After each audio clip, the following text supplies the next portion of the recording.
Topic किया था, है ना। सो प्रोजेक्टाइल मोशन कंप्लीट हो गया। वैसे एक कभी कभी ऐसे सब्जेक्टिव क्वेश्चन आते हैं इस तरह के, ट्रू एंड फॉल्स वाले, वो हम देख लेते हैं एक बार, ठीक है। जैसे मान लो कि ये एक ट्रेन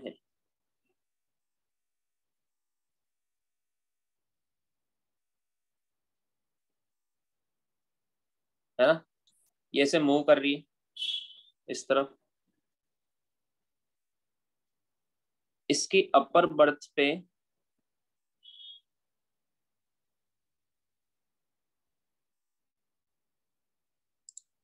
एक मैन बैठा हुआ है अपर बर्थ पर।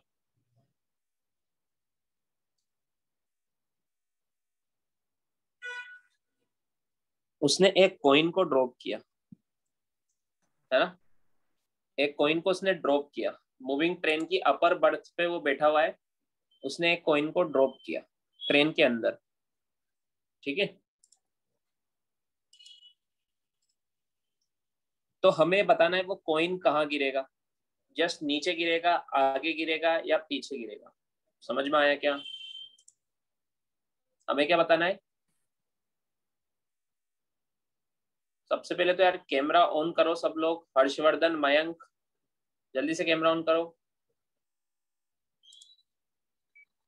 तो इसके हाथ में कॉइन है, अगर ये कॉइन को ड्रॉप करेगा तो ये कॉइन कहाँ गिरेगा, जस्ट नीचे गिरेगा, आगे गिरेगा या पीछे गिरेगा। समझ में आया क्या? ये हमें बताना है, इसका आंसर हमें देना है, ठीक है। केस फर्स्ट ले लेते हैं ट्रेन, केस फर्स्ट लेते हैं train moving with constant speed. Train constant speed से मूव कर रही है, तो मुझे बताओ वो कॉइन कहाँ गिरेगा, सोच के बताओ।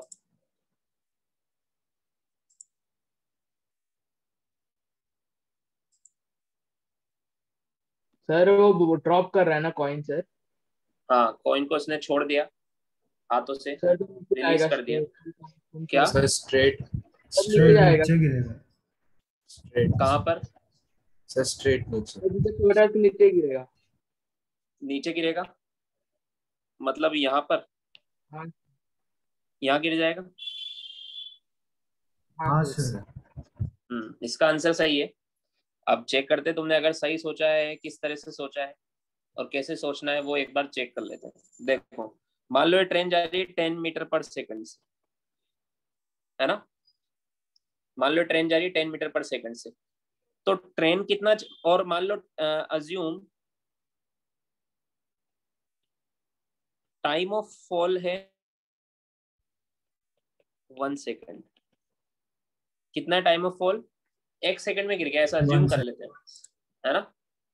जो भी टाइम लग रहा है वो कितना भी हो सकता है, हमने अज्यूम किया, ठीक है। तो 1 सेकेंड जैसे छोड़ा, 1 सेकेंड के अंदर अंदर ट्रेन कितना आगे बढ़ जाएगी? 10 मीटर, 10 हाँ, मीटर। 1 × 10, 10 मीटर, है ना। हाँ सर। समझ में आया? और कॉइन कितना आगे गिरेगा?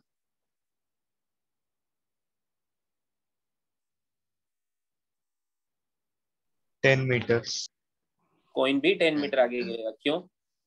देखो, हमने पढ़ा था horizontal projection from A building वाले, ऐसे क्वेश्चन आते हैं। जैसे एरोप्लेन, जब मूविंग एरोप्लेन से हमने कोई चीज को ड्रॉप किया था, तो वो नीचे गिरा था या आगे गिरा था? आगे गिरा। आगे गिरा था ना। समझ में आया क्या?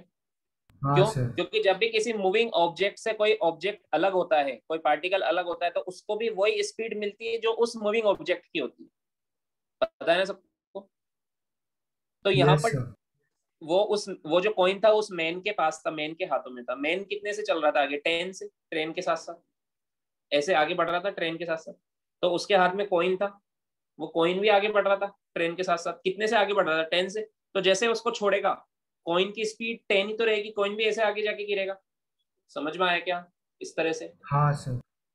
तो कॉइन और उसका उसकी रेंज कैसे निकालेंगे हम, कितना आगे गिरेगा? Horizontal component into time of flight. समझ में आया क्या? Yes sir. हाँ, कॉइन का पाथ कैसा होगा? ग्राउंड के रिस्पेक्ट में कैसा पाथ होगा कॉइन का? पैराबोला होगा ना ग्राउंड के रिस्पेक्ट में। तो समझ में आया क्या? Yes sir. किसी मूविंग Yes, ऑब्जेक्ट sir. से जब कोई पार्टिकल अलग होता है, जैसे एरोप्लेन से, एरोप्लेन से जा रहा था, उससे जब हमने बैग को ड्रॉप किया था, तो बैग का पाथ पैराबोला ही तो था ग्राउंड के रिस्पेक्ट में। वैसे ये कॉइन का पाथ भी क्या होगा? पैराबोला होगा। समझ में आया क्या? तो पैराबोला में रेंज कैसे बताते हैं? ux into T. ux coin को कितना मिलेगी? 10, और टाइम कितना है? 1, तो ये भी 10 मीटर आगे गिरेगा। समझ में आया क्या? तो जितना ट्रेन ने मूव किया उतना ही कॉइन आगे गिर रहा है, मतलब कॉइन के गिरते गिरते गिरते ट्रेन भी उतना आगे आ जाएगी। कॉइन को ट्रेन के अंदर छोड़ा है ना हमने। तो समझ में आया क्या? Yes yes. यस समझ में आया क्या? तो हुआ क्या, मैंने कॉइन को जैसे छोड़ा, कॉइन 1 सेकंड में 10 मीटर आगे जाके गिरेगा, उतनी देर में ट्रेन भी आगे 10 मीटर चली जाएगी। तो ऐसा लगेगा कि वहीं के वहीं गिरा है। समझ में आया क्या? Yes sir. Yes Yes, sir. आया समझ में? ऐसा लगेगा कि वहीं के वहीं गिरा है। तो मुझे बताओ, path of coin with respect to ground क्या है? Path of coin with respect to ground, ये तो है पैराबोला। समझ में आया क्या? हाँ सर। हाँ। Yes sir. और मुझे बताओ, path of coin with respect to man sitting inside train, जिसने कॉइन को ड्रॉप किया, उसके रिस्पेक्ट में पाथ कैसा होगा? Straight line. Straight straight line. Line. नहीं है। क्योंकि उसे तो ऐसा लगेगा वो तो नीचे गिर रहा है, उसे थोड़ा उसके रिस्पेक्ट में Yes, कॉइन sir. आगे थोड़ा ना जा रहा है। क्यों? समझ में आया क्या? ना तो उसके रिस्पेक्ट में आगे गिरा ना पीछे गिरा, तो उसको तो एकदम नीचे जाते हुए दिखेगा। समझ में आया क्या? आया समझ में? तो कैसा होगा? स्ट्रेट लाइन होगा।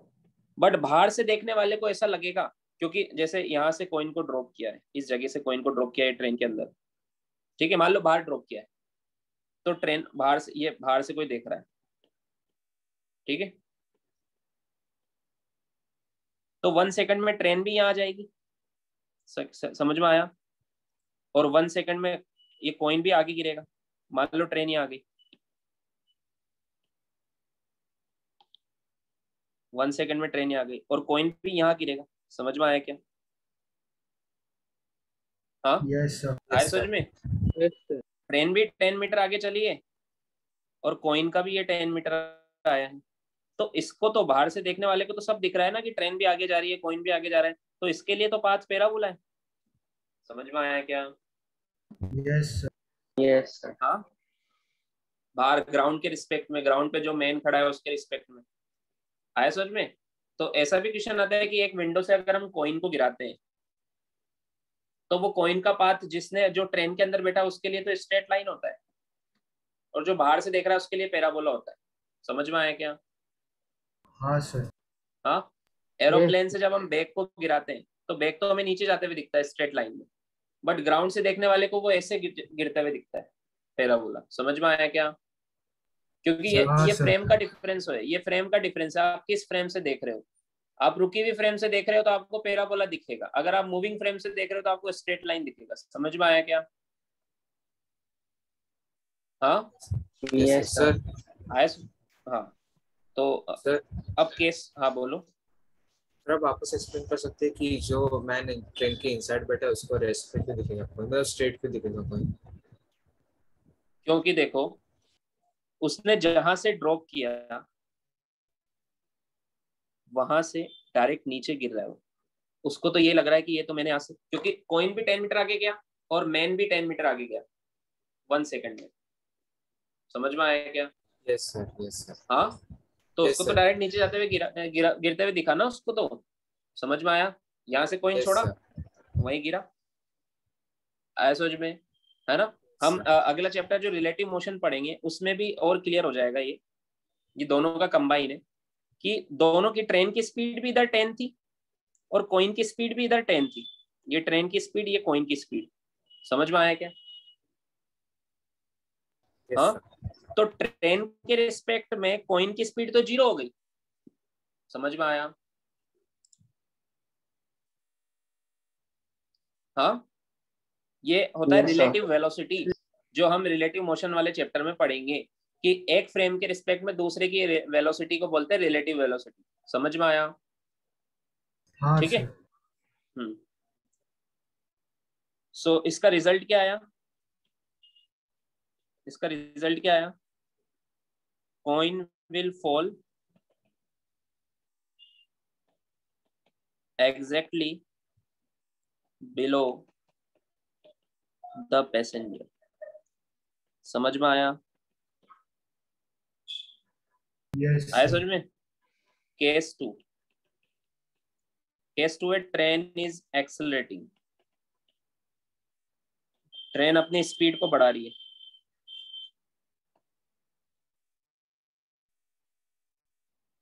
तो कॉइन कहाँ गिरेगा, आगे या पीछे, कहाँ गिरेगा? समझ में आया क्या? ट्रेन अपनी स्पीड को बढ़ा रही है, तो कॉइन कहाँ गिरेगा? आगे गिरेगा? सर पीछे गिरेगा। सब पीछे। पीछे। सब पीछे गिरेगा। Yes, very good. इसका रीजन क्या है? देखो, इसको भी हम एक न्यूमेरिकल की तरह सोल्व करते हैं। मान लेते हैं कि ट्रेन में एक्सेलेरेशन है 2 मीटर पर सेकंड स्क्वायर का, और जब कॉइन को ड्रॉप किया तब ट्रेन की स्पीड थी 10। तो 1 सेकंड बाद 12 हो जाएगी, 2 सेकंड बाद 14 हो जाएगी, 3 सेकंड बाद 16 हो जाएगी। समझ में आया क्या? हाँ सर। हाँ, बट ऐसे कॉइन की भी स्पीड बढ़ेगी क्या छोड़ देने के बाद? नहीं सर। हमने तो पढ़ा है ना, कॉइन की कोई भी प्रोजेक्टाइल की स्पीड कांस्टेंट होती है एक्स डायरेक्शन में। एक्स कंपोनेंट कांस्टेंट होता है कि नहीं होता है? होता है सर। हाँ, Yes, तो sir. कॉइन को तो 10 से छोड़ा तो 10 ही रहेगा, 12 नहीं हो सकता। बट ट्रेन की तो बढ़ सकती है, एक्सेलेरेशन आया है ट्रेन में। तो समझ में आया क्या? हाँ सर। हाँ। Yes, sir. सो अगेन हम अज्यूम करते हैं कि अज्यूम करते हैं टाइम ऑफ फॉल जो है वो 1 सेकंड है। तो ट्रेन की बात करते हैं। ट्रेन 1 सेकंड में कितना चलेगी? S is equal to u t plus half a t square. अब ये लगाएंगे, एक्सेलेरेशन है क्योंकि इसमें। तो 10 into 1 plus half into 2 into 1 समझ में आया क्या? 11 मीटर। और कॉइन तो उतना ही चलेगा, स्पीड 10 थे, तो कॉइन कितना चलेगा? 10 मीटर आगे गिरेगा। बट ट्रेन, समझ में आया क्या? Yes. 1 सेकंड में ट्रेन कितना आगे बढ़ी? 11 मीटर। और कॉइन कितना आगे बढ़ा है? 10 मीटर। कितने का गैप आ रहा है मीटर का? तो 1 कौन 1 मीटर पीछे गिरेगा। जहां छोटा पीछे हो सकता है नीचे पे बैठा उसके मुंह पे गिर जाए। समझ में आया क्या? सर। आया समझ में? सर। तो इसका क्या रिजल्ट आया? इसका क्या रिजल्ट आया? Excuse me sir. Coin will,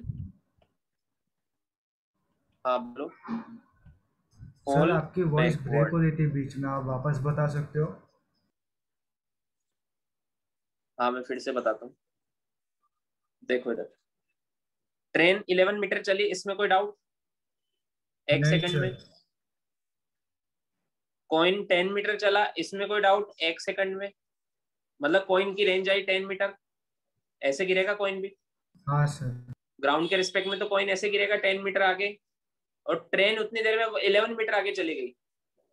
तो कॉइन को तो ट्रेन के अंदर ही छोड़ा है, तो एक बार कॉइन हवा में आ गया तो वो तो फिक्स है 10 मीटर चलेगा। बट उतनी देर में ट्रेन 11 मीटर, 1 मीटर ज्यादा चल गई, तो कॉइन पीछे जाके गिरेगा ना। समझ में आया क्या?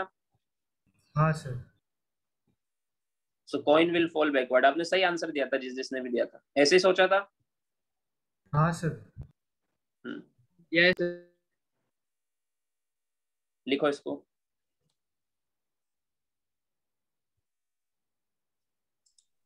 सर और न्यूमेरिकल के बिना भी हम लोग जो लॉ ऑफ इनर्शिया पढ़े थे उसके हिसाब से भी हम लोग कर सोच सकते हैं ना। क्या कि पीछे बोलो। गिर रहा है।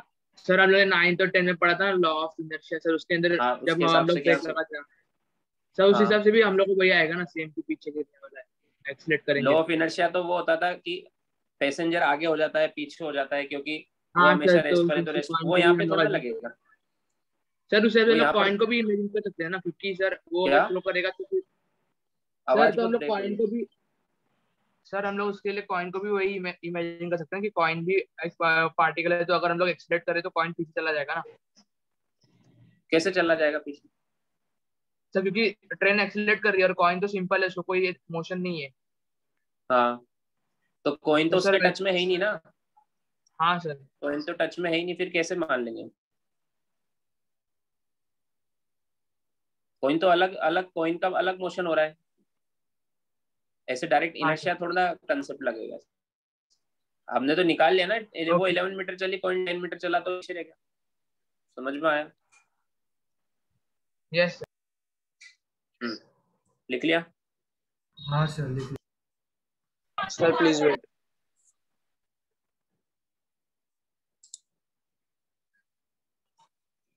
केस 3,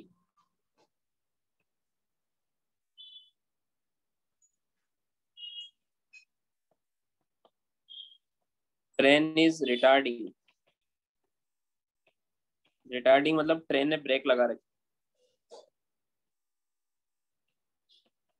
तो बताओ कॉइन कहाँ गिरेगा। आगे सर गिरेगा। आगे गिर आगे गिरेगा। आगे गिर जाएगा इस बार। कैसे। अगेन हम अज्यूम करें टाइम ऑफ फॉल है 1 सेकंड, तो ट्रेन कितना चलेगी, ut minus half eighty square, तो ये आएगा 10 माइनस 1 9 मीटर। पहले 11 आया था, अब 9 आएगा। समझ में आया। हाँ सर और कॉइन कितना चलेगा, 10 मीटर 10 इंटू 1 10 मीटर। तो कॉइन तो 10 मीटर आगे गिरा, बट ट्रेन ने ब्रेक लगा दिए थे, एक्सेलेरेशन -2 ले रहा हूं मैं, ठीक है। ट्रेन ने ब्रेक लगा दिए थे, तो ट्रेन की स्पीड कम हो रही थी, 1 सेकंड बाद 8 हो जाती, 2 सेकंड बाद 6 हो जाती, बट कॉइन की थोड़ा ना कम हो रही थी। समझ में आया क्या। हाँ सर इसलिए ट्रेन कम चली, कॉइन तो कांस्टेंट स्पीड 10 से चला 10 मीटर, और ट्रेन उतना नहीं चल पाई, तो कॉइन आगे जाके गिरेगा। समझ में आया। Yes sir yes sir. ऐसे तो क्या रिजल्ट आया इसका। ये सारे रिजल्ट याद रखने आपको, याद क्या रखने आना चाहिए, इनके आंसर देना। समझ में आया क्या। कॉइन विल फॉल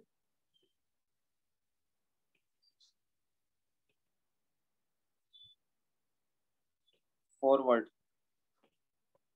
समझ में आया। हाँ सर लिख लो। अब नेक्स्ट चैप्टर शुरू करेंगे, relative motion.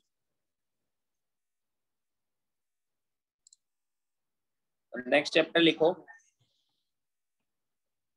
Relative motion.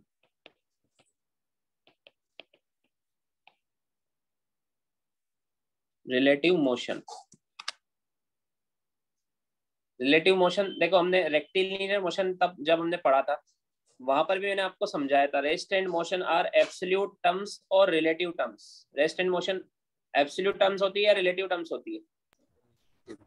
Relative. समझाया रिलेटिव था, टर्म। रिलेटिव रिलेटिव होती है। मैंने आपको समझाया था, कोई ऑब्जेक्ट रेस्ट पर है तो वो सबके लिए सबके रिस्पेक्ट में रेस्ट पर नहीं हो सकता, या मोशन में तो पूरे यूनिवर्स के रिस्पेक्ट में मोशन में नहीं हो सकता। Means absolute motion and absolute rest is not possible. कोई ऑब्जेक्ट हो सकता है किसी ऑब्जेक्ट के रिस्पेक्ट में रेस्ट पर हो, किसी और दूसरा ऑब्जेक्ट के रिस्पेक्ट में मोशन में हो, वही सेम ऑब्जेक्ट। समझ में आया क्या। हाँ सर हाँ। So rest and motion are relative terms, there is nothing like absolute rest and absolute motion. आया समझ में। सब कुछ यस सर बताया समझाया था मैंने कि rest and motion are the combined properties of object and observer. Observer के बिना हम बता ही नहीं सकते रेस्ट पर या मोशन पे। मैंने बोला एक ऑब्जेक्ट मोशन में, तब पूछोगे किसके रिस्पेक्ट में सर, पूछोगे ना। हाँ सर तो ऑब्जर्वर भी चाहिए। समझ में आया। तो हमेशा एक ऑब्जर्वर होता है जो मोशन, ऑब्जेक्ट मोशन में या रेस्ट पर है वो डिफाइन करता है। समझ में आया क्या। उस ऑब्जर्वर के रिस्पेक्ट में अगर पार्टिकल अपनी पोजीशन चेंज करता है तो उसको मोशन बोलते हैं, और नहीं करता है तो रेस्ट बोलते हैं। समझ में आया है ना। Yes sir yes sir. अब वो जो ऑब्जर्वर होता है वो जिस फ्रेम में सिटिंग होता है, जिस फ्रेम में वो बैठ के ऑब्जेक्ट के मोशन को एनालाइज करता है, उस फ्रेम को बोलते हैं रेफरेंस फ्रेम। समझ में आया क्या? क्या हाँ बोलते सर, हैं? Reference frame. Reference can you frame या repeat? Frame of reference. Frame of reference या रेफरेंस फ्रेम क्या होता है? ऐसी फ्रेम या ऐसा सिस्टम या ऐसे कोऑर्डिनेट्स जिसमें हम ऑब्जेक्ट के मोशन को एनालाइज करते हैं जिस फ्रेम के थ्रू। समझ में आया? उसको बोलते हैं रेफरेंस फ्रेम। ठीक है, ये कितने टाइप्स की होती है सब हम बाद में पढ़ेंगे, inertial frame of reference, non inertial frame of reference, जब उसकी जरूरत होगी तब। समझ में आया? अभी सिर्फ इतना समझो फ्रेम ऑफ रेफरेंस क्या होता है। समझ में आया फ्रेम ऑफ रेफरेंस? हाँ, म्यूट हो जाओ, कहीं से आवाज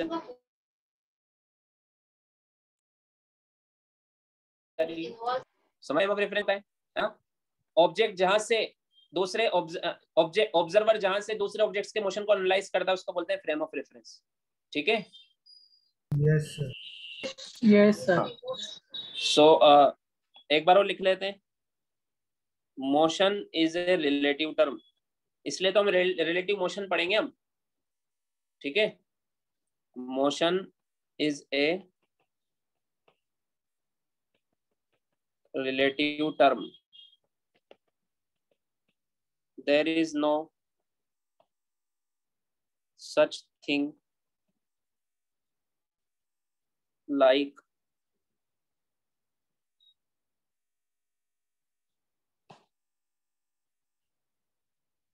absolute rest or absolute motion, है ना? अब इस चैप्टर को हम दो पार्ट में पढ़ेंगे, एक पढ़ेंगे रिलेटिव मोशन इन 1D और एक पढ़ेंगे relative motion in 2D। One dimensional relative motion, two dimensional relative motion. जैसे वन डायमेंशनल हमने रेक्टिलिनियर मोशन पढ़ा था और 2D मोशन कौन सा होता है? प्रोजेक्टाइल मोशन होता है। तो दोनों में हम रिलेटिव मोशन पढ़ेंगे। समझ में आया? ठीक है, यस सर। तो पहले हम पढ़ेंगे relative motion in 1D।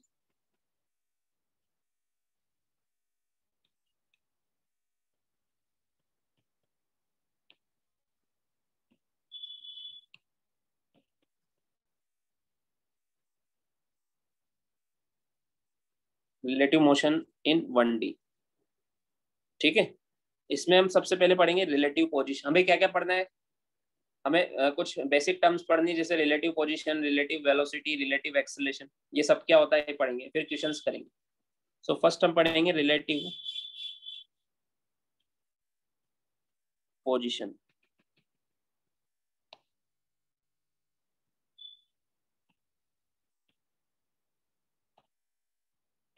Relative position क्या होता है? It is the position of particle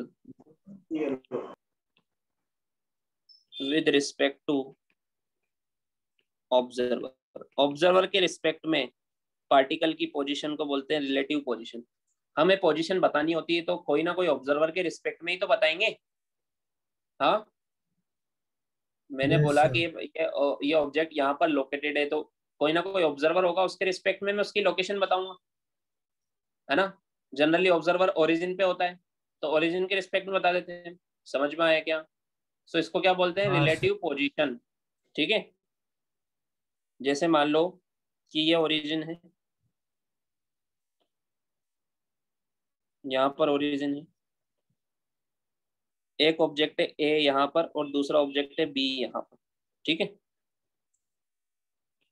ए की पोजीशन ओरिजिन से है एक्स ए राइट में और बी की पोजीशन ओरिजिन के रिस्पेक्ट में है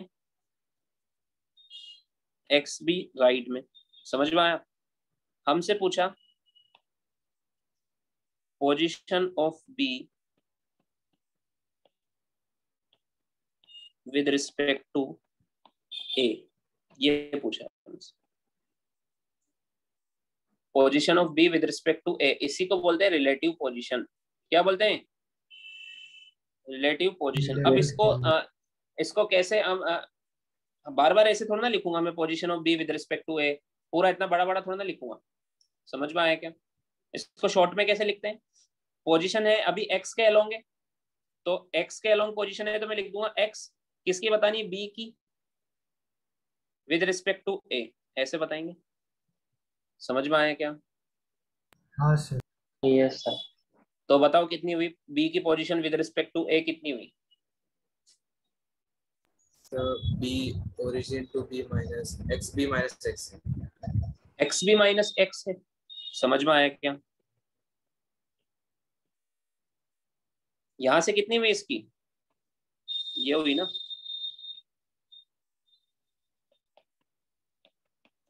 अरे समझ में आया कि नहीं आया? हाँ यस सर। हाँ यस सर। अरे सिंपल है तो, सर। ये तो जनरली पढ़ाते भी नहीं है, बट फिर भी मैं लिखवा रहा हूँ एक बार। समझ में आया क्या? हाँ, एक्स बी माइनस एक्स। मुझे बताओ एक्स बी बड़ा है या एक्स ए बड़ा है, दोनों में से कौन बड़ा है?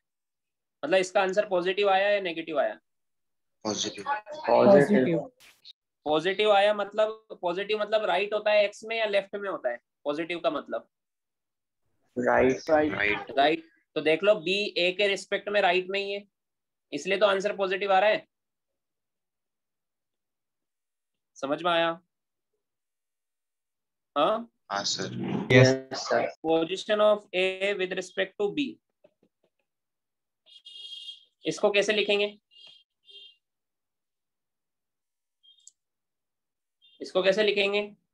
एक्स ए बी, बोलो ये क्या होगा? X A minus x B होगा कि नहीं होगा? अरे जिसकी पोजीशन बताते हैं वो माइनस, जिसके रिस्पेक्ट बताते हैं वो माइनस। समझ में आया? Yes sir. ये क्या आएगा, पॉजिटिव आएगा या नेगेटिव आएगा? नेगेटिव। नेगेटिव। नेगेटिव का मीनिंग क्या होता है, राइट या लेफ्ट? एक्स एक्सिस पर लेफ्ट। लेफ्ट। तो देख लो लेफ्ट पर, ये देखो आंसर माइनस में आएगा क्योंकि ए इज लेफ्ट फ्रॉम बी। समझ में आया? हाँ, यस यस सर। कहने का मतलब क्या है, जिसके भी रिस्पेक्ट में हम पोजीशन बताते हैं उससे राइट में है तो प्लस में आंसर आएगा, उससे लेफ्ट में है तो माइनस में आंसर आएगा। आया समझ में? यस लिखो इसको। सर एक बार फिर से समझाओ ना, डिस्कनेक्ट हो गया था। देखो इधर ओरिजिन है ये ए है और ये बी है। ए एक्स से डिस्टेंस पर है, बी एक्स बी डिस्टेंस पर है। हमसे पूछा position of B with respect to A, तो वो होगा यहाँ से यहाँ तक ये वाली distance x B minus x है। एक्स बी होगा एक्स बी माइनस एक्स है। ऐसे position of A with respect to B x A B होगा, वो होगा x A minus x B. समझ में आया? हाँ सर, थैंक यू। लिखो। देखो रिलेटिव पोजीशन वेक्टर क्वांटिटी होती है, तो आप चाहो तो यहाँ वेक्टर भी लगा सकते हो।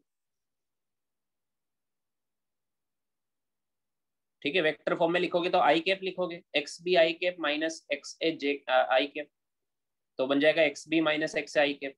समझ में आया?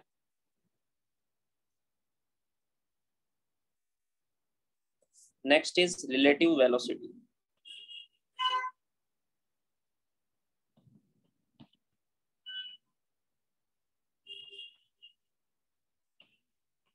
relative velocity, it is velocity of particle with respect to observer। Sir हाँ बोलो। सर पोजीशन मतलब डिस्प्लेसमेंट ना, डिस्टेंस नहीं ना? क्या पोजीशन मतलब डिस्प्लेसमेंट, डिस्टेंस पोजीशन मतलब बताता है shortest distance from the observer, मतलब वो डिस्प्लेसमेंट ही होता है। Yes. It is velocity of particle with respect to observer.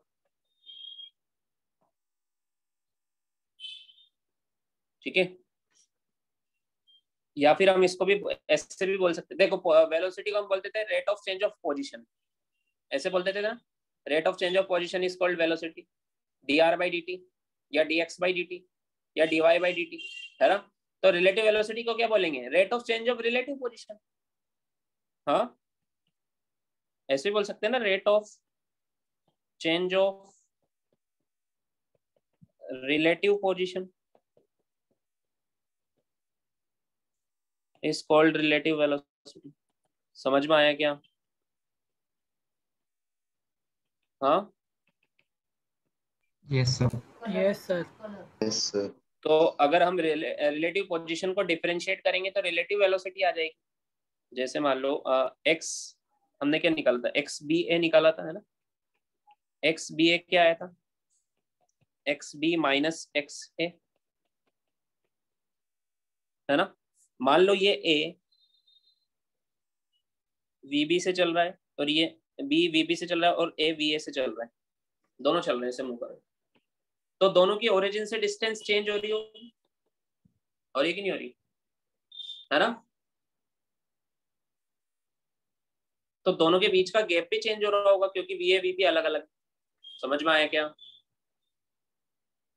हाँ यस सर। दोनों की Yes, sir. रिलेटिव पोजीशन भी चेंज हो रही है, दोनों की पोजीशन भी चेंज हो रही है ओरिजिन के रिस्पेक्ट में, तो दोनों की रिलेटिव पोजीशन भी चेंज हो रही है। समझ में आया क्या? तो we A with respect to origin, v B A with respect to origin. समझ में आया? Yes, हाँ? sir. आया समझ? वी ए क्या होगा, d x A by D t, v B क्या होगा, d x B by D t. अरे एक्स ए और एक्स बी चेंज हो रहा है ना, तो इनके चेंज होने की रेट ही तो वी ए और वी बी है। समझ में आया? यस। हाँ Yes, तो sir. अब इसको डिफरेंशिएट करो both side, differentiate both side d with respect to time, d by dt of x b a is equal to d by dt of x b minus d by dt of x a। ये क्या बन जाएगा, d by dt of x b, ये बन जाएगा v b minus v a। समझ में आया? और ये क्या है, rate of change of relative position, इसको बोलते हैं रिलेटिव वेलोसिटी, ये बन जाएगा v b a। समझ में आया क्या? Yes, sir. हाँ so it is velocity of a, sorry velocity of b, किसके रिस्पेक्ट में बता रहे हैं हम, a के रिस्पेक्ट में। समझ में आया क्या? सिमिलरली अगर मैं आपसे पूछूं velocity of a with respect to, उसको कैसे लिखेंगे?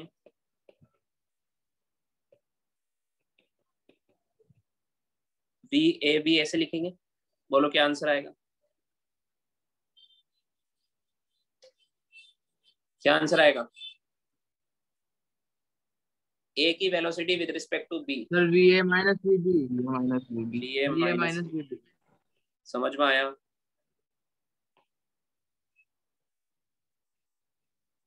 लिखो, ठीक है।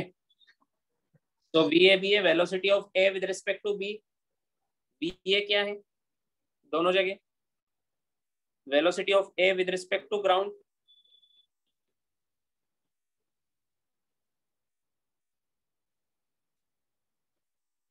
वी बी क्या है, velocity of B with respect to ground.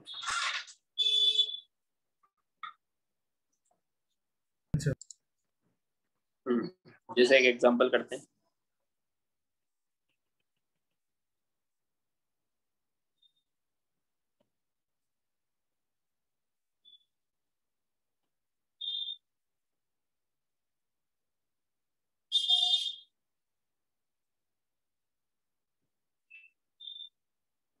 ये एक कार चल रही, मान लो कार है बी 15 मीटर पर सेकंड से,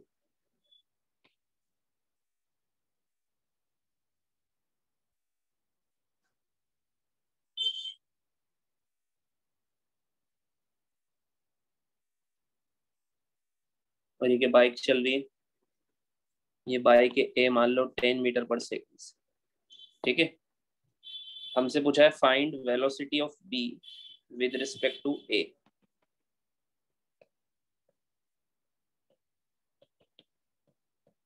find velocity of B with respect to A, बोलो क्या आंसर आएगा? 5 5 आएगा। मीटर पर second. Velocity of B with respect to A ऐसे लिखेंगे, वो होगा v B minus v A, है ना। अब दोनों की डायरेक्शन एक ही है तो मैग्नीट्यूड लिख दो बस, डायरेक्शन सेम है तो मैग्नीट्यूड से भी आंसर बता सकते हैं, दोनों की डायरेक्शन सेम है ना। हाँ यस सर। Yes. तो क्या लिखोगे, 15 माइनस 10 मतलब 5 मीटर पर सेकंड। समझ में आया क्या? Yes sir. अभी आंसर तो आ गया। इसका मीनिंग क्या है देखो, ए की वेलोसिटी बी की वेलोसिटी ए के रिस्पेक्ट में 5 आ रही है। इसका मतलब क्या है कि जो भी ऑब्जेक्ट ए वाली फ्रेम पर बैठा हुआ है, इस बाइक पर बैठा हुआ है ऑब्जर्वर, उसको बी 5 से जाती हुई दिख रही है, 15 से नहीं दिख रही है। कितने से दिख रही है? 5 क्योंकि 10 से वो खुद भी चल रहा है। समझ में आया? अगर वो भी रुक जाता तो उसको कितने से जाते हुए दिखती? 15। मान लो अगर ये खुद 15 से चल रहा है, ये खुद 15 से चल रहा है, तो बी की वेलोसिटी ए के रिस्पेक्ट में कितनी हो जाती? 0 0 मतलब वो रेस्ट पर हो जाता ए के रिस्पेक्ट में, उसे लगता है ये रेस्ट पर है। समझ में आया क्या? हाँ। और मान लो 20 हो जाती तो, 20 हो जाती तो -5 का मतलब है कि उसको लगता है कि बी वाली कार उसके पास आ रही है, उल्टी डायरेक्शन में आ रही है। माइनस मतलब नेगेटिव की तरफ आ रही है, 5 से आ रही है। कितने से आ रही है? पास में आ रही है 5 से। अभी क्या लग रहा है? 5 से दूर जा रही है। +5 मतलब राइट में जा रही है, -5 मतलब लेफ्ट में। लेफ्ट में वो खुद है, मतलब उसकी तरफ आ रही है। समझ में आया क्या? हाँ। तो रिलेटिव वेलोसिटी से हमें क्या समझना है कि relative velocity of any object with respect to other is कि जिसके रिस्पेक्ट में रिलेटिव वेलोसिटी निकाल रहे हैं उसको वो वेलोसिटी अपीयर होती है इतनी के इतने से जा रहा है मेरे रिस्पेक्ट में, और वो खुद को तो रेस्ट पर मान लेता है। ए वाला खुद के रिस्पेक्ट में तो रेस्ट पर ही हो जाएगा। समझ में आया क्या? हाँ। ये खुद के रिस्पेक्ट में रेस्ट पर है, इसकी 10 है तो इस 10 इसकी भी कम हो जाएगी, तो क्या बचेगा? 5। समझ में आया?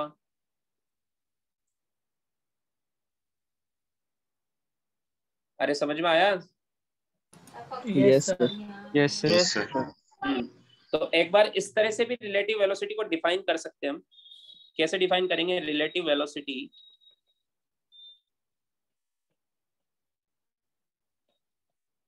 Of B with respect to A is defined as the velocity with which B appears to move as seen by A. कौन देख रहा है इसको? A considering itself to be at rest. समझ में आया? Considering itself to be at rest. आया समझ में? Yes sir. लिखो। चलो एक और क्वेश्चन करते हैं।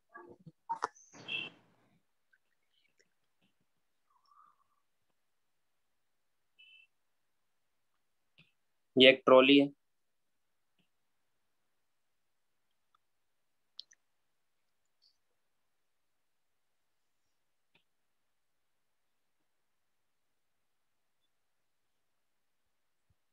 ये ट्रॉली चल रही है 10 मीटर पर सेकंड से। ठीक है।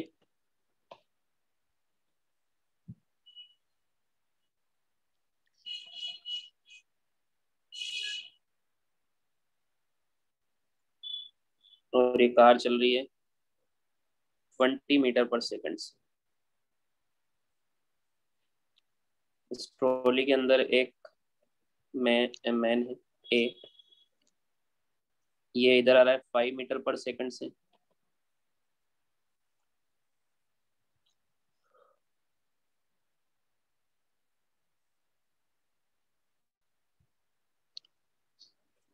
और एक है बी, यहाँ पे रेस्ट पर बैठा हुआ है। ठीक है। हमसे क्या क्या पूछा है देखो। फाइंड फर्स्ट, ये ए बी और इसको सी बोल देते हैं। First velocity of C with respect to B. Second, velocity of C with respect to A. Third, velocity of A with respect to B. Fourth, velocity of A with respect to C. Fifth, velocity of A with respect to trolley. ये trolley solve करो। Question क्या है, एक trolley train से चल रही है, उसके अंदर A 5 मीटर पर सेकंड से चल रहा है ट्रॉली के अंदर, ट्रॉली के रिस्पेक्ट में, मतलब B ट्रॉली के रिस्पेक्ट में रेस्ट पर है, और C ग्राउंड के रिस्पेक्ट में 20 से चल रही है। तो सारे आंसर हमें देने। चलो फर्स्ट का आंसर क्या आया, velocity of C with respect to B 10। तो क्या बोलेंगे, 10 VC माइनस VB। VC कितना है, 20। 20। VB कितना है, 10, क्योंकि वो 10 से जा रहा है ट्रॉली पे। 10, क्योंकि ये ट्रॉली के अंदर है तो इसकी जीरो नहीं लेनी है, रेस्ट पर है ट्रॉली के रिस्पेक्ट में, बट ग्राउंड के रिस्पेक्ट में तो ये भी ट्रॉली के साथ साथ चल रहा है ना 10 से। समझ में आया? ठीक है, तो कितना आंसर आया, 10 मीटर पर second. Velocity of C with respect to A 5 VC minus VA, क्या आंसर आया इसका, 5 VC VC है 20 और VA कितना है, 15 VA 15 है। कैसे, यहाँ पर हमें ग्राउंड के रिस्पेक्ट में लिखना है, ये 5 किसके रिस्पेक्ट में, ये 5 किसके रिस्पेक्ट, ये तो ट्रॉली के रिस्पेक्ट में। हमें यहाँ पर velocity of A with respect to trolley, ये 5 है। समझ में आया क्या? तो मुझे तो VA निकालना है, यहाँ पे VA लिखना है। देखो सेम फ्रेम में होना चाहिए, आपने ग्राउंड के रिस्पेक्ट में लिखा है ना VC 20, तो इसको भी ग्राउंड के रिस्पेक्ट में लिखना है। या 5 नहीं लिख सकते आप, जिसने -5 लिखा है उसका आंसर गलत है, ये गलत है आंसर। समझ में आया क्या? हमें VA निकालना होगा, तो VAT, ये VAT 5 है, ये कैसे लिखा समझ में आया, VAT इक्वल टू 5। ये समझ में आया कैसे लिखा मैंने, ये क्वेश्चन में गिवन है, ये गिवन है ना क्वेश्चन में, ठीक है। तो इसको क्या लिख सकता हूँ मैं, VAT को VA minus VT is equal to 5, तो VA क्या हो जाएगा, 5 प्लस VT। VT कितना है, 10। सर हाँ, अरे ट्रॉली चल रही है, फिर उसमें आप खुद उसी डायरेक्शन में 5 से चल रहे हो, तो वेलोसिटी ऐड हो जाएगी दोनों। समझ में आया क्या? ग्राउंड के रिस्पेक्ट में तो आप 15 से चल रहे हो। आया समझ में? Yes sir. Yes sir. Third, velocity of A with respect to B VAB, ये क्या होगा, VA minus VB -5। Sir 5 VA कितना है, VA कितना है 15, VB कितना है 10, तो 5 आएगा। सर समझ में आया? उसके अंदर हम लोग ट्रॉली को कांस्टेंट मान के इसको बाहर निकाल सकते हैं ना, तो 5 - 0 पे सकते हैं ना। हाँ, ये मैंने ग्राउंड फ्रेम में लिखा है, आप ट्रॉली के फ्रेम में दोनों वेलोसिटी सेम फ्रेम में होना चाहिए। समझ में आया क्या? Yes sir. हाँ, यस सर। अगर आप ट्रॉली फ्रेम में लिखोगे तो इसको 5 लिखोगे, इसको 0 लिखोगे, तो 5 माइनस 0 भी 5 ही आएगा। समझ में आया? हाँ, बट ऐसे नहीं कर सकते, एक को ग्राउंड में लिख रहे हो और एक को ट्रॉली के फ्रेम में लिख रहे हो, ऐसे नहीं कर सकते, दोनों की फ्रेम सेम होनी चाहिए। समझ में आया? हाँ, yes sir. Velocity of A with respect to C, ये तो इसका उल्टा हो जाएगा, VA माइनस VC। VA कितना है 15 -20 -20 मतलब -5। समझ में आया? Then velocity of A with respect to trolley, ये तो क्वेश्चन में गिवन है, इसका आंसर तो 5 है। समझ में आया? या फिर आप इसको भी ग्राउंड की फ्रेम में लिख सकते हो ऐसे, VA minus VT, VA minus VT।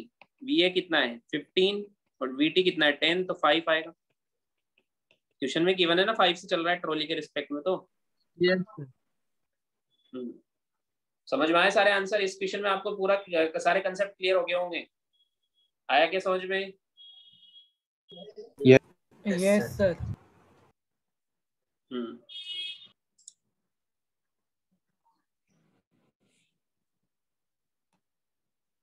हमने रिलेटिव पोजीशन पढ़ लिया, रिलेटिव वेलोसिटी पढ़ लिया, अब क्या पढ़ेंगे? Relative acceleration. तो rate of change of velocity होता है relative, rate of change of velocity होता है एक्सेलरेशन, तो rate of change of relative velocity क्या होगा? Relative acceleration. समझ में आया? या फिर इसको बोल सकते हैं it is the rate at विच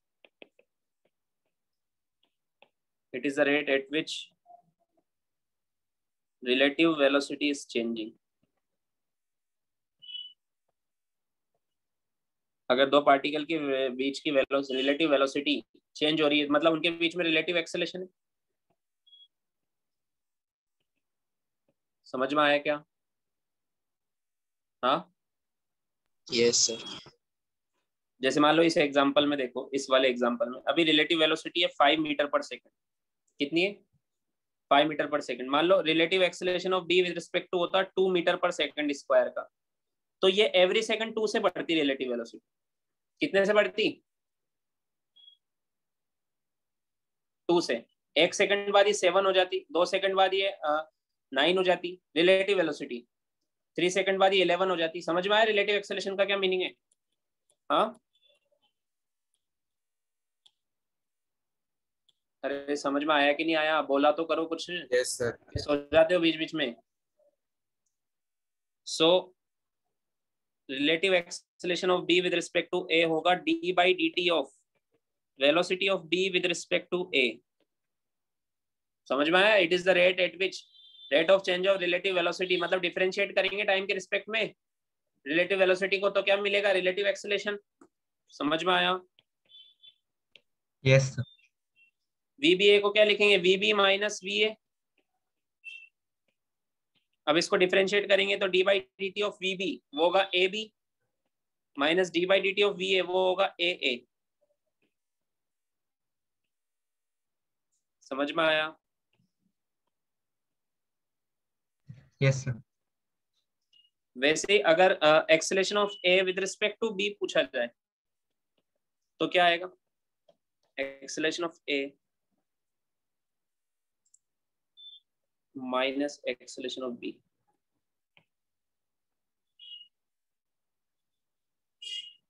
समझ में आया? Yes sir. जैसे मान लो एक क्वेश्चन करते हैं।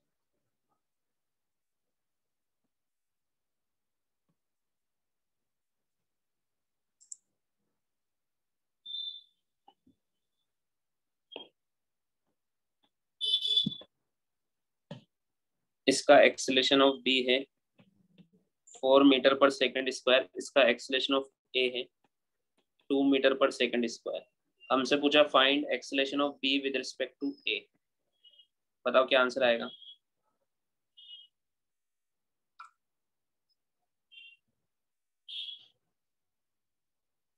सर 2 मीटर पर सेकंड। 2 मीटर पर ये होगा acceleration of B minus acceleration of A, है ना? B कितना है 4, A कितना है 2, माइनस 2 तो कितना आया 2 मीटर पर सेकंड स्क्वायर। समझ में आया? मतलब इनके बीच की रिलेटिव वेलोसिटी एवरी सेकंड कितने से चेंज होगी? 2 मीटर पर सेकंड से चेंज होगी। ठीक है, लिख लो। 1 मिनट से। फिर हमने एक्सेलरेशन जब पढ़ा था rate of change of velocity, तो वो होता है एक्सेलरेशन। हमने पढ़ा था अगर एक्सेलरेशन यूनिफॉर्म होता है, कांस्टेंट होता है, तो इक्वेशंस ऑफ मोशन हमने पढ़ी थी। वो कब लगा सकते हैं? जब एक्सेलरेशन यूनिफॉर्म हो। वैसे अगर यहाँ पर यूनिफॉर्म हो, हाँ, रिलेटिव एक्सेलरेशन अगर यूनिफॉर्म हो, जैसे ये यूनिफॉर्म है ना, इस एग्जांपल में ये यूनिफॉर्म है रिलेटिव एक्सेलरेशन, तो हम रिलेटिव मोशंस पर भी इक्वेशंस ऑफ मोशन लगा सकते हैं। समझ में आया? कब लगा सकते हैं? Equations of motion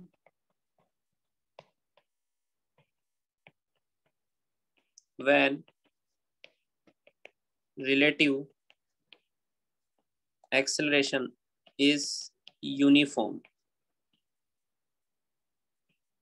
relative acceleration uniform हो या कांस्टेंट हो, तो जैसे फर्स्ट इक्वेशन क्या होती थी, v is equal to u plus a into t, ये होती थी। यहाँ पर रिलेटिव वेलोसिटीज होंगी और रिलेटिव एक्सेलेरेशन होगा। तो u मतलब इनिशियल रिलेटिव वेलोसिटी, किसी की भी रिस्पेक्ट में हो सकती है, ए की बी के रिस्पेक्ट में, बी की ए के रिस्पेक्ट में, तो मैं रिलेटिव लिख रहा हूँ। समझ में आया? Yes. ए है रिलेटिव एक्सेलरेशन और टी तो टाइम है। तो इनिशियल रिलेटिव वेलोसिटी और अगर रिलेटिव एक्सेलरेशन हो तो रिलेटिव वेलोसिटी चेंज हो जाएगी, तो आफ्टर टाइम टी कितनी हो जाएगी, वी रिलेटिव। ये फर्स्ट इक्वेशन से हम बता सकते हैं। समझ में आया क्या? अगर आपको रिलेटिव वेलोसिटी पता है, इनिशियल रिलेटिव एक्सेलरेशन पता है, तो after time T relative velocity बताना है, तो ये इक्वेशन यूज कर सकते हैं। समझ में आया? समझ में आया कि नहीं आया? वैसे s is equal to u t plus half a t square. इसमें u क्या है? u relative initial relative velocity, a क्या है? रिलेटिव एक्सेलरेशन, और s क्या है? Relative position. समझ में आया? Yes sir. देन थर्ड क्या होती थी? v square minus u square is equal to 2as। तो ये सब रिलेटिव है। v relative final relative velocity, u relative initial relative velocity, ये रिलेटिव एक्सेलरेशन और ये रिलेटिव पोजीशन, ये रिलेटिव डिस्प्लेसमेंट। समझ में आया? इन पे क्वेश्चंस करेंगे, ठीक है। अब नेक्स्ट टॉपिक लिखते हैं, velocity of approach in 1D and velocity of separation. Velocity of approach और सेपरेशन।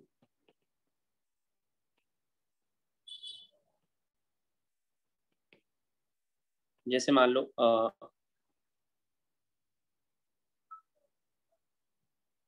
ये A है और ये B है। ये मान लो VB से जा रहा है और ये मान लो VA से जा रहा है। समझ में आया? ठीक है। और इनके बीच का सेपरेशन है मान लो X। ठीक है। तो इनके बीच का सेपरेशन अगर ये इंक्रीज हो रहा है, इफ सेपरेशन इज इंक्रीजिंग, ठीक है, तो उनके बीच में हम बोलेंगे वेलोसिटी ऑफ सेपरेशन। पूछा जाएगा आपसे, तो क्या पूछा जाएगा कि किस रेट से सेपरेशन हो रहा है, उसको बोलेंगे वेलोसिटी ऑफ सेपरेशन। समझ में आया? इस जगह वेलोसिटी ऑफ अप्रोच नहीं पूछ सकते, क्या पूछेंगे? वेलोसिटी ऑफ सेपरेशन, अगर दोनों एक दूसरे से दूर हो रहे हैं तो, है ना। जैसे मान लो अगर VB VA से बड़ा है तो वेलोसिटी ऑफ सेपरेशन होगा VB माइनस VA। समझ में आया? Yes sir. If separation is decreasing, मतलब अप्रोच कर रहे हैं दोनों एक दूसरे को, पास में आ रहे हैं। समझ में आया क्या?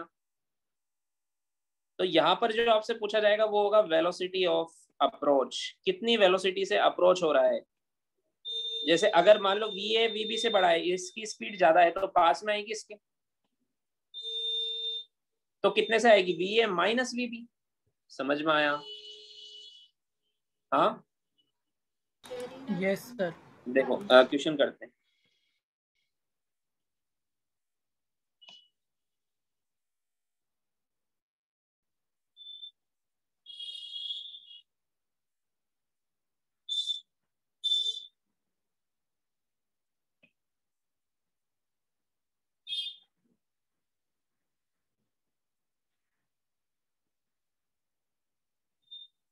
जैसे मान लो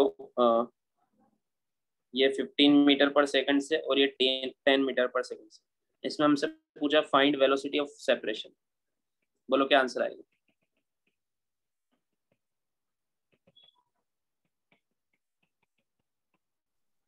क्या आंसर आएगा? 5 मीटर पर सेकंड। हाँ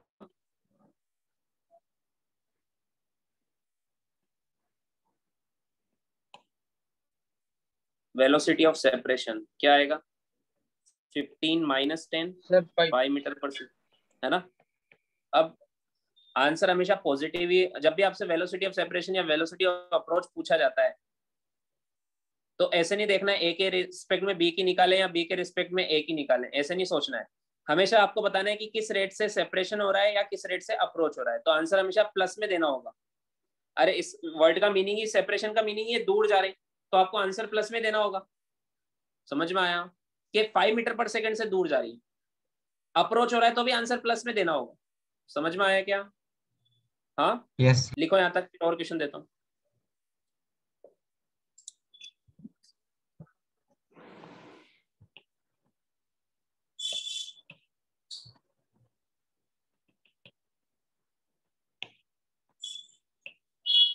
इसमें बताओ क्या पूछेंगे, वेलोसिटी ऑफ अप्रोच या velocity of separation? Velocity approach में। तो क्या आंसर आएगा?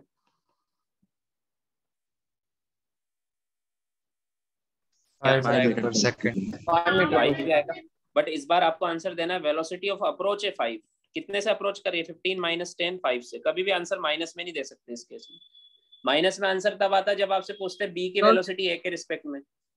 समझ में आया? या ए की वेलोसिटी बी के, उसमें माइनस में आंसर आ सकता है, बट अप्रोच या सेपरेशन में वर्ड में ही, उसके पूछने के तरीके में ही प्लस माइनस चला जाता है। आपको सिर्फ मैग्नीट्यूड बताना होता है। समझ में आया? ठीक है सर। हाँ बोलो।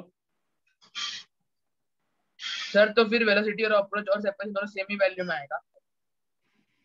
सेम क्यों होगा? जरूरी थोड़ा ना मैं वैल्यू चेंज कर दूंगा, ये स्पीड चेंज कर दूंगा तो आंसर चेंज हो जाएगा। इसकी जगह मैं 20 कर दूंगा तो क्या आंसर आएगा? 10। तो फिर 20 सर लिख ऐसा दो। नहीं सर, अगर यही केस रहेगा और इसके अंदर सेपरेशन पूछा तो सेम ही आएगा ना, सेम केस में। दोनों इसकी 15 10 थी। तो आवाज ब्रेक हो रही है। सेम का है दोनों केस? अरे दोनों केस सेम नहीं है, दोनों हाँ केस सर। अलग अलग है।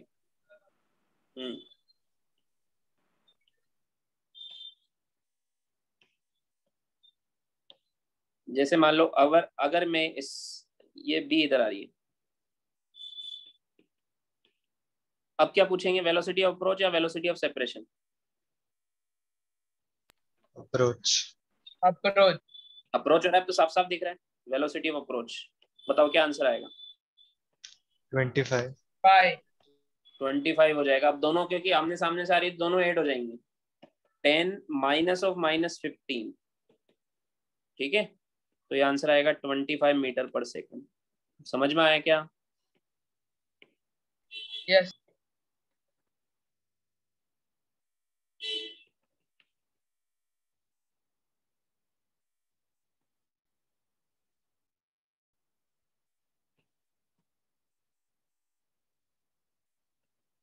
इसमें क्या पूछेंगे?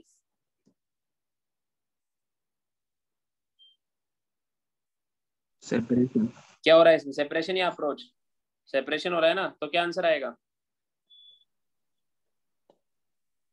15 माइनस ऑफ माइनस 10, इसका आंसर भी 25 आएगा। 25 से सेपरेशन हो रहा है कि नहीं हो रहा है? यस। समझ में आया? लिखो।